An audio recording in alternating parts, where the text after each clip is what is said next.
This is the Anything Goes with Jackson Neill podcast.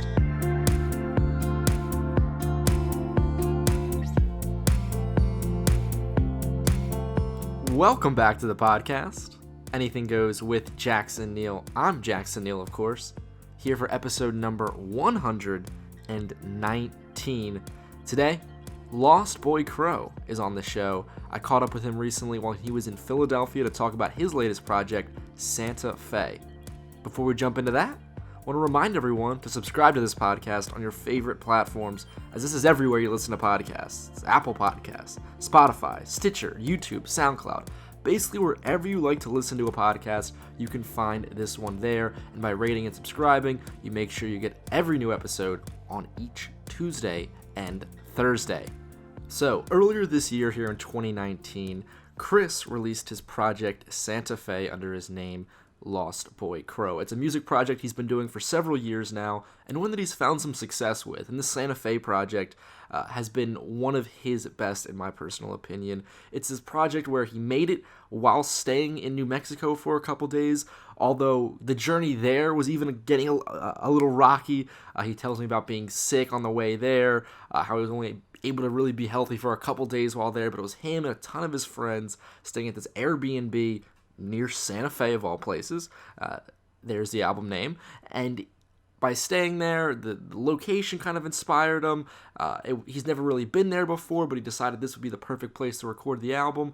And it's just a really, really cool story about how this whole project came to be and the whole concept for this record came to be. So in this interview, I talk with Chris about that, about his time in New Mexico, about what it kind of means to him and the different things they did while they were staying there, the different episodes of Black Mirror they were watching. So it's a really, really fun time I had talking with Chris. So let's jump right into it. All right, so just how's this tour going? Oh, it's going swimmingly well, man. I couldn't have asked for a better group to be hanging with every day and get to play music with, and I think everybody's just so invested in one another, like succeeding and having a good time, so that's always key. You said you knew some of the guys coming in, so that's always helpful. Absolutely, yeah. I've had the pleasure of knowing the guys in Floor for many, many years, and so that's been really fun to like get to take what we all do and what we've done separately and like be able to do it together the same nights, you know, on the same stages. Makes it easy, like your guy said, no more crippling anxiety of who's gonna get mad at each other day in and day out. Exactly, because you might get mad anyways, but like at least when you know everyone and you have that understanding, like you can come to a resolution so much easier, you know, it's really spoiled. So I want to go to that project Sante Fe and the whole kind of concept of it. Why New Mexico, why Sante Fe? I chose New Mexico because I always loved just like this sort of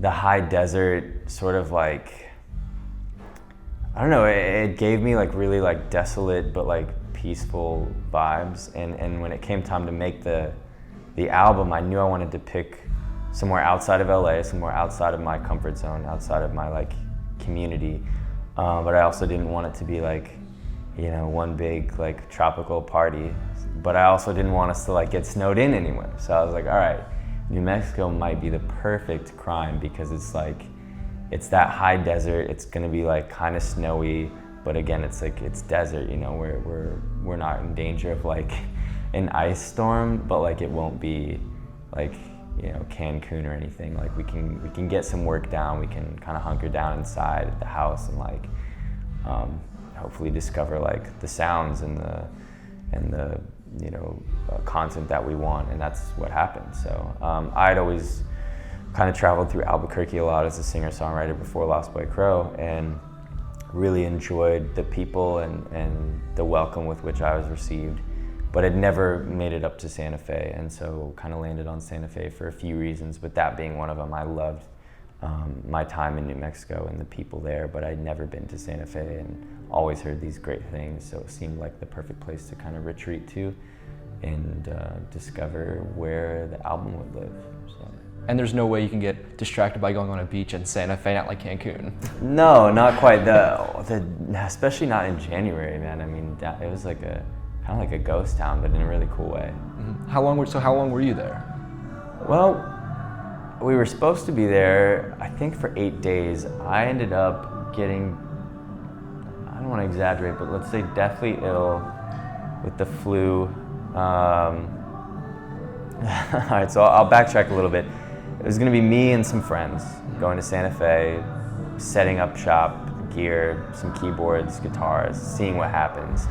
My other friend Brandon and I, who produced some songs like OJ and Stargazing with Patrick Bateman, he and I were going to drive all the gear there, and everyone else was going to fly and meet us there. So everyone else flew there, and he and I started driving the gear. I got deathly ill. We stopped halfway in Flagstaff because I was so sick. I ended up getting, diagnosed whatever with the flu and like ear infections, and our car broke down. Oh my God. So by the time we got there, everyone had been there for a couple days and kind of gotten acclimated. Not everyone knew each other at that point, so it was kind of actually really serendipitous. People there got to kind of bond before he and I came and showed up. And then I think we were there still for like maybe 5 days at that point, and I was well enough to make music for like 3 or 4 of those days. Okay. So yeah, it was cut short, but it ended up being just such a part of like the whole experience and like the bonding, and everyone was. I called everyone when I was in Flagstaff. I was like, "Are you guys sure you want me to come and like still want to do this?" And everyone did. So it was really cool. We all got closer, and we were all wearing little like face masks the whole time. It was adorable. So. Yeah. Well, and by you guys getting stuck in Flagstaff, they were there for a couple of days with no musical equipment because you guys were bringing that. Right. So it's like they couldn't even make music if they wanted to. They just had to bond first. Exactly. They had to bond, and those because everybody, there was a couple different friend groups that kind of came in shifts over the 8 days.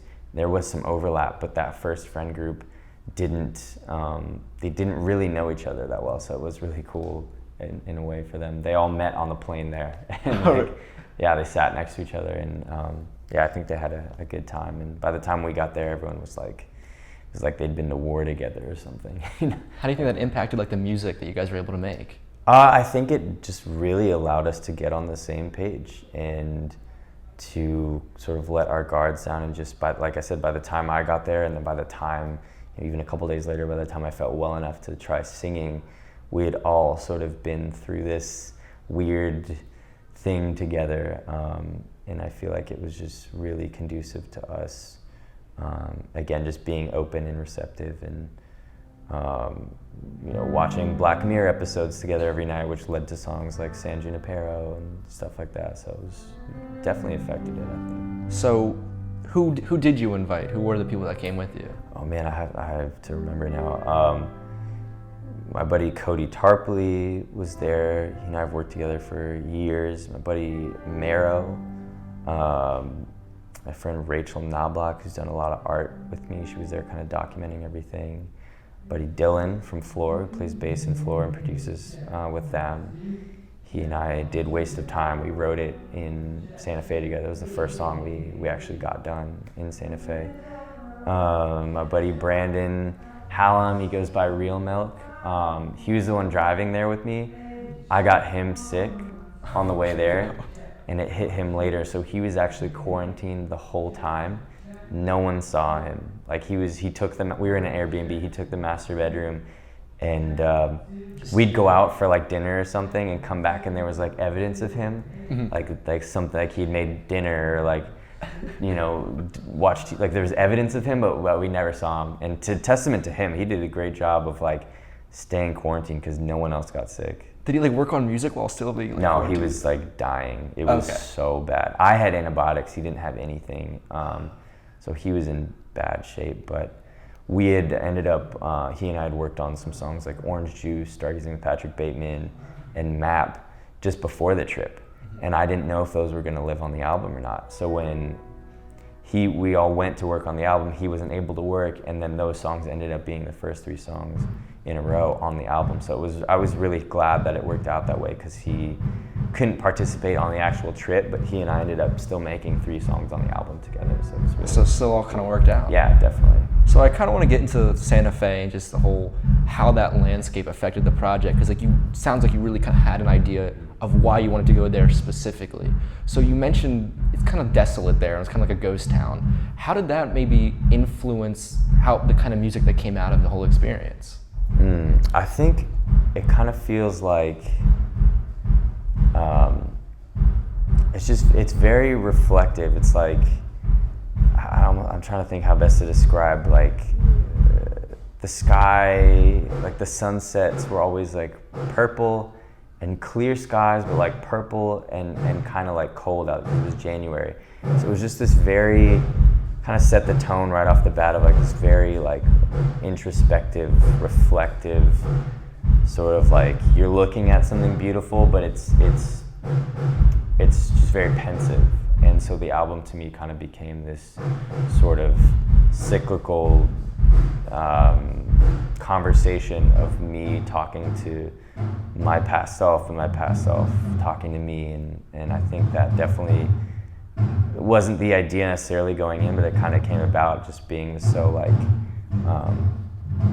awestruck of like just the rolling hills and the purple sky and like the quiet. I'll remember I've never heard such profound silence, because we were on the outskirts of the city, kind of in these hills, and you'd go outside and like, I mean, truly hear nothing, truly hear not a sound, and that's like a very profoundly beautiful thing to hear. So that kind of reminds me, one time I went in like caverns underground, like Luray Caverns out in Virginia, and like they turn the lights off and you're in pitch black and you don't hear anything, and you realize how you've never felt that before, and it's a crazy feeling. I was gonna say cavern. It was very like cavern-like, just that profound silence. That's exactly what it was, for sure.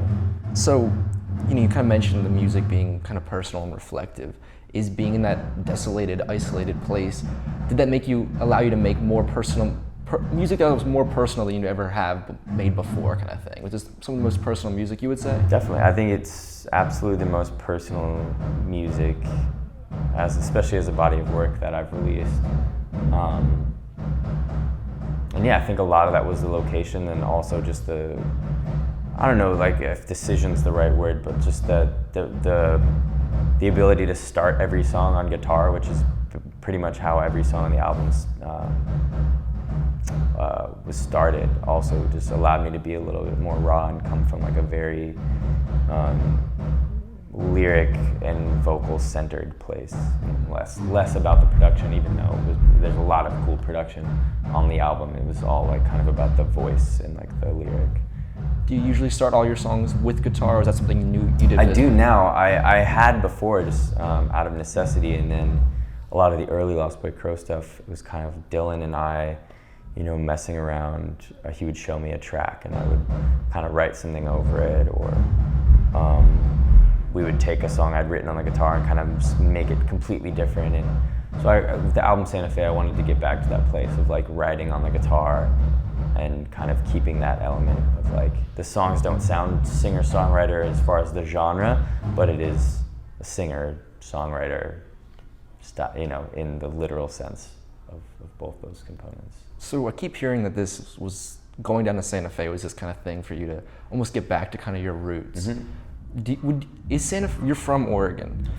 From Oregon. So I'm trying to. From Oregon, live in LA. The album's called Sante Fe. What was there? Was there anything about Sante Fe, maybe like the quiet or something that reminded you of your hometown that maybe contributed to trying to get back to your roots like this? Yeah, I think just more than anything, like the ability with the profound like silence and the ability to reflect allowed me to reflect on that, and I knew going into it that Sante Fe would be a special place because it was the title of the first song I ever sang in front of people. Sante Fe. It's from this musical called Newsies.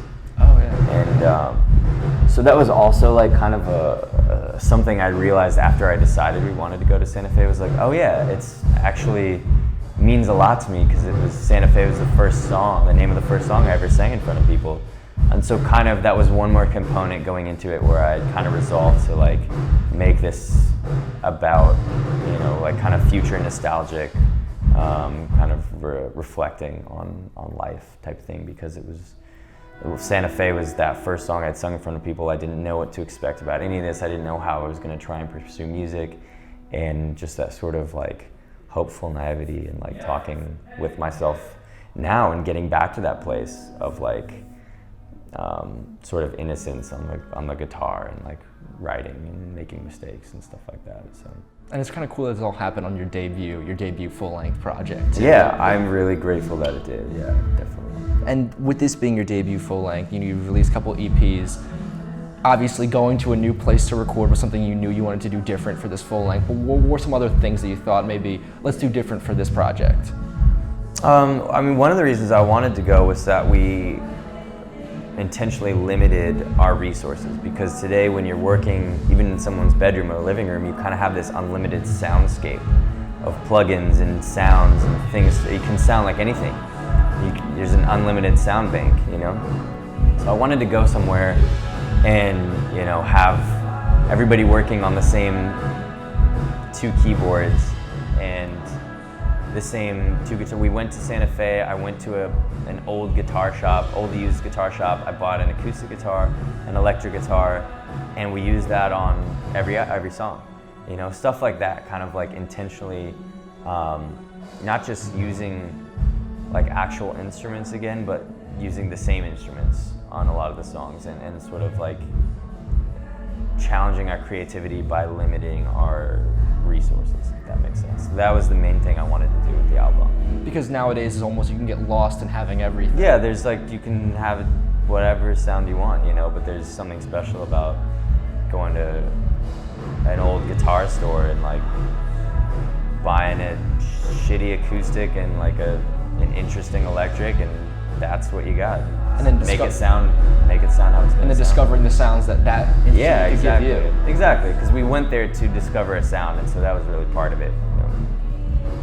That's awesome. So, I just kind of want to also know, when you're in Sante Fe, these couple of days, can you just take me through an average day, what it was like day in and day out being there? Okay, yeah, we would wake up late.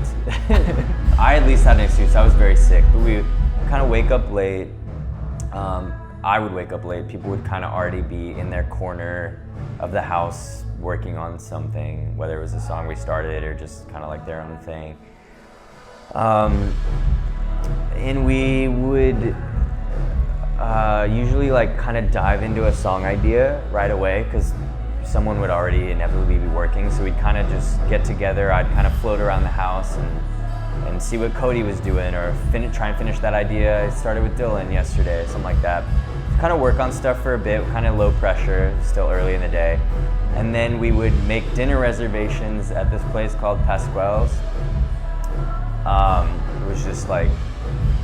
It was just this amazing New Mexican restaurant in sort of Old Town Santa Fe, and we decided that was going to be our spot. So I guess we would work on music, then we would kind of kidding ourselves, try and decide where we wanted to eat, inevitably end up deciding Pascal's every night. Yeah. And then we would go do that, come back, work on music again until like, midnight, 1 in the morning. We'd watch an episode of Black Mirror and then go to bed. What was your go-to order at Pascal's? Oh man, I actually tried something different every time. I think the bison burger was the main one that I remember being just excellent. Really? I've never had a bison burger. Oh, I recommend. They're very like, I guess it's like anything, depends how it's done, but it's more lean, and I think it's quite flavorful as well, but yeah. What kind of episodes of Black Mirror did you guys watch? I'm a big fan myself, so I'm just curious. Oh man, I'm forgetting the names of the ones that we watched. I know it was like whatever season would have been out. The last season before this last season. Okay. Most recent season. So we did watch San Junipero, which ended up being title of a song off the album Sante Fe, and that one really jumped out at me and spoke to me, and I knew it was going to end up as a song on the album. So yeah, I'd say San Junipero was like the favorite episode that we watched. What about that episode, I guess, maybe inspired that song and really just jumped out at you? Oh man, it's just so, I'm having a hard time describing it, but it's just so profoundly like the human experience. It's I don't know if you've seen it, it's kind of about time travel in a way. It's not about that, but like that's a component of the episode is this time travel and sort of chance and like being in the right place at the right time and how connections with people kind of exist outside of that finite concept of time. And again, it's not really about the concept of time as much as it is about like just this hopeless, beautiful, despite all like skepticism and whatever else, like this clinging to the idea of like it's not too late to like really be vulnerable with someone and like to love someone despite really everything and despite yourself most of all. And at least that's what I got from it. And I think it was such a beautifully done episode that I think a lot of people can probably project different things they're going through into it. And that's kind of my takeaway, was like this, getting back to this place of like hopefulness despite myself and despite everything when it comes to like being with someone or the idea of love. And kind of tying that into the album Sante Fe, which so much of that is just written from a place of gratitude towards my family and my upbringing and the experiences that I had growing up and those memories I cherish with my family. So kind of also like an innocent idea of love as well, not just romantic, but just that you know, the beautiful memories that I do have are the proof that like those things exist in the world and kind of giving me hope, you know. And I just found it interesting. You watching Black Mirror, the whole concept of the show being the reflection of technology giving us, and then you keep using the word reflection in describing this project. Yeah, I just found it kind of like an interesting correlation. I never thought of it like that, but yeah, absolutely. Kind of funny how things work out like that. You guys just choose to watch that show, project about being reflective. Yeah, exactly. It definitely impacted it. So this tour's going well. You have your debut record out. People are loving it. It's really good. If I could give you a compliment. Thank you very much. Just how are you feeling right now? Where's your mind at? I'm excited. You know, I worked hard and long on this record, and you know, it's one thing to have it out in the world and have, you know, people tell you they like it or repost it on, you know, social media, whatever. It's a whole other thing to be able to play it in front of people, and that's really what gets me excited and keeps me motivated. So it's been great to be able to tour with these songs and see the reactions they get live and have people, you know, come up to me and tell me what they mean to me in person. So that's a whole other dynamic, a whole other factor of seeing the art that you make and feeling like it matters out in the world, out in the wild. It's natural habitat. I feel like recording is an art and it's something I love doing, but when I play shows or go on tour, I'm reminded that like that's really why I do this, to take the music to people in person. And so I'm having time in my life doing that, and it's just making me excited to like for the next stuff, you know. I want to put more music out and tour with that, because that's what it's all about.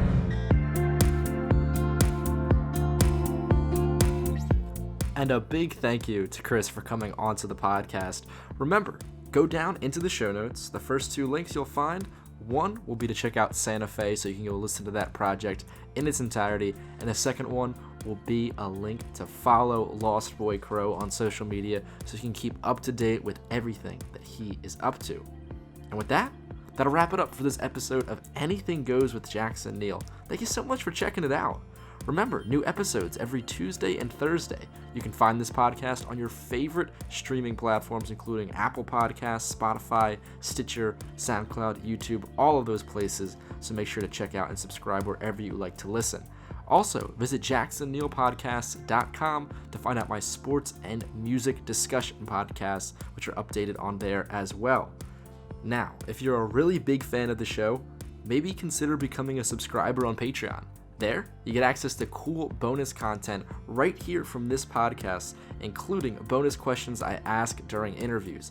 I didn't do any with Chris this time, but for most of my other interviews, there are bonus questions as well. To get access to those bonus questions, as well as the bonus segments for my sports and music podcasts, you just have to sign up for a couple dollars a month or even $1 a month. So make sure to go down over to Patreon, link in the show notes to that, so you can check that out. You know, I write, record, produce these podcasts myself as a full-time college student, so any little bit of support really, really does help me spend more time on these. If you want to stay up to date on everything I'm doing, you can follow me on Instagram and Twitter at JacksonNeil20. Today's music is by Analog by Nature with their song CDK Sunday. Thanks again for listening. I'll see you all next time.